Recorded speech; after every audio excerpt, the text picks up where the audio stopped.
স্বাধীনতার খোঁজে। জননী জন্মভূমি স্বর্গাদপি গরীয়সী। বাংলাদেশ আমার প্রিয় মাতৃভূমি। পূর্ব পশ্চিম আর উত্তর দিকে ভারত এবং দক্ষিণে বঙ্গোপসাগর দ্বারা সীমাবদ্ধ। দক্ষিণ পূর্ব দিকে অল্প কিছু অংশে রয়েছে বার্মার সীমান্ত। স্বাধীনতার আগে বাংলাদেশ ছিল পূর্ব পাকিস্তান। 1952 সালে আমরা বাংলা ভাষার জন্য আন্দোলন করেছি। এরপর 1971 মুক্তিযোদ্ধারা কাঁধে কাঁধ রেখে লড়াই করে ছিনিয়ে এনেছে বাংলার স্বাধীনতা। মুক্তিযুদ্ধ আমাদের গর্ব, আমাদের প্রেরণা। এবারে সংগ্রাম আমাদের মুক্তির সংগ্রাম, এবারে সংগ্রাম স্বাধীনতার সংগ্রাম।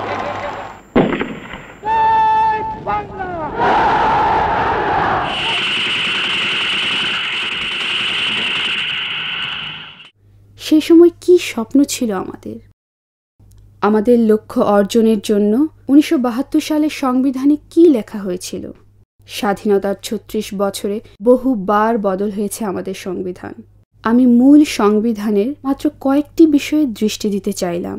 নতুন স্বাধীনতা পাওয়া দেশের মুক্তিযোদ্ধাদের স্বপ্ন খুঁজে পেতে চাইলাম।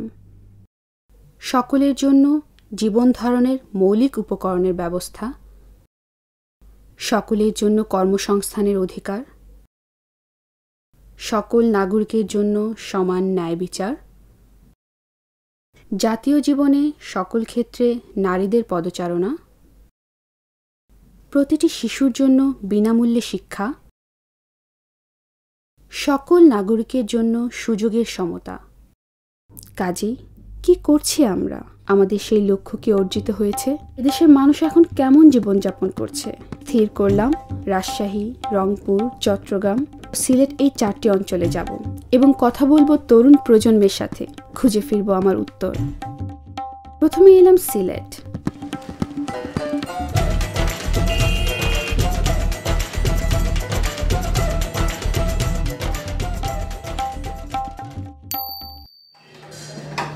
ওর নাম লাভলু, থাকে লক্ষ্মীপ্রসাদ গ্রামে।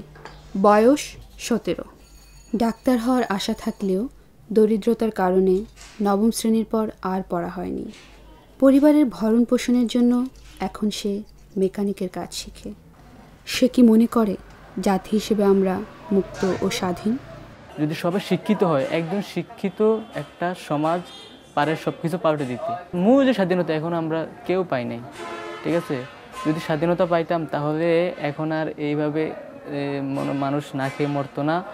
এখন দেখেন চালের দাম কত, 30 টাকা 32 টাকা কেজি।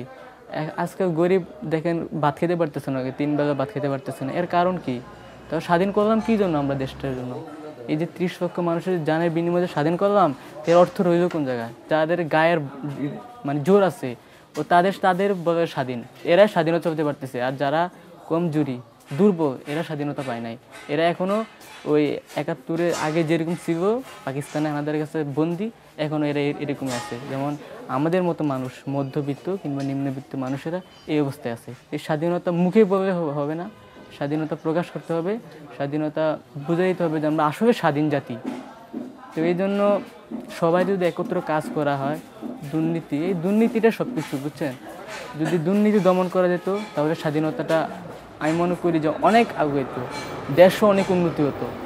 তো স্বাধীন জাতি বললেই হবে না, শুধু আমরা স্বাধীন বললেই হবে না, স্বাধীনতা আমাদের দিক দিতে হবে, স্বাধীনতার নির্দেশন দিতে হবে।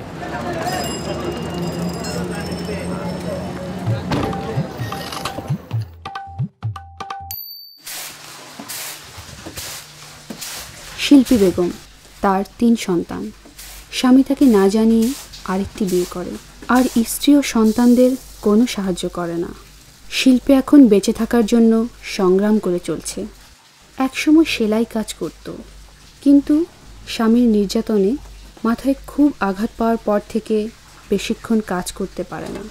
সে এখন বেকার। কাজ ছাড়া সন্তানদের নিয়ে কীভাবে বাঁচবে, এই তার চিন্তা। এক ছেলে এক মেয়ে আছে বাড়িতে। এই তো আমি ঈদের পরে গেলাম, গিয়া দেখলাম মেয়ে খান্তাছে আমার সাথে আসবো, ছেলে খান্তাছে আমার সাথে আসবো।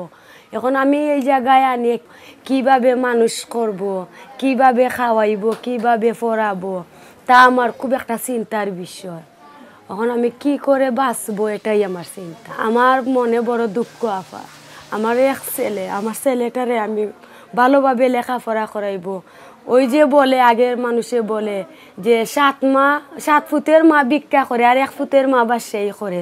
তা আমার বড় ইচ্ছে আমি ছেলেরে খুব ভালোভাবে মানুষ করব। মানুষ করিয়া আমি আমার ছেলে শিক্ষিত হবে। শিক্ষিত হলে তো আপা চা চাকরি পাওয়া যায়, আর অশিক্ষিত মূর্খ থাকলে তো চা চাকরি পাওয়া যায় না। এটাই আমার আশা যে আমি যদি কোনো একটা চাকরি পাই তা আমার ছেলে মেয়েদের আমি ভালোভাবে লেখাপড়া করাইব। তারপর আমি যে মেয়েটারে বিয়ে দিব, কিভাবে বিয়ে দিব এটাই তো আমার চিন্তা। আমার মেয়ে আমি 18 বছর পরে আমি বিয়ে দেব। আমি যদি কোনো একটা চাকরি পাই, কি কোনো একটা কাজকর্ম করতে পারি, তেনতে এই টাকাতে আমি কিছু খাইমু আর কিছু জমা করে এই টাকাতে আস্তে আস্তে আস্তে আস্তে বাড়তে থাকবে। তা এই টাকা জমা করে আমি দেখি আমার মেয়ের বিয়ে নিয়ে দিতে পারি। যদি চাকরি না পাই তাহলে তো আমার খানতে খানতেই জীবন যাবে। আমি ছেলে মেয়েদের কিভাবে লেখাপড়া করাইব না কিভাবে বিয়ে দেব, যৌতুক ছাড়া তো বিয়ে হই না।